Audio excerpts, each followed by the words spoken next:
पती पत्नीच्या वादातून होणारे गुन्हे काही नवीन नाहीत। या प्रकारच्या घटना सातत्याने उघड होत असतात। गेल्या काही दिवसांमध्ये या प्रकरणात मोठी वाढ होताना दिसत आहे।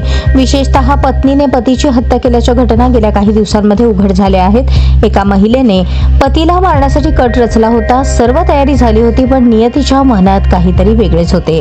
उत्तर प्रदेशातील बरेली मधील ही घटना आहे। यामध्ये राजीव असे पतीचे नाव असून त्याला त्याच्या सासरच्याने ठार मारण्याचा प्रयत्न केला होता, पण तो शेवटच्या क्षणी बचावला। राजीवच्या हत्येचा कथित कट त्याच्या पत्नी साधनानेच रचल्याचा आरोप आहे। साधनाने तिच्या 5 भावांची यासाठी मदत घेतली। भगवानदास, प्रेमराज, हरीश आणि लक्ष्मण अशी साधनाच्या भावांची नावे आहेत। त्यांनी काही गुंडांना सुपारी दिली। 21 जुलैच्या रात्री एकूण 11 जणांनी राजीववर त्याच्या घरात हल्ला केला। त्यांनी त्याचे हात आणि दोन्ही पाय तोडले। त्याला जिवंत पुरण्याचा त्यांचा कट होता। त्यांनी त्याला सीबीगंज परिसरातील एका जंगलात नेले आणि त्याला पुरण्यासाठी खड्डा खोदला, पण नशिबाचा डाव वेगळाच होता। ते त्याला पुरण्याआधीच एक अनोळखी व्यक्ती तिथे पोहोचली, त्यामुळे आरोपींना त्यांचा कट अर्धवट सोडून पळून जावे लागले।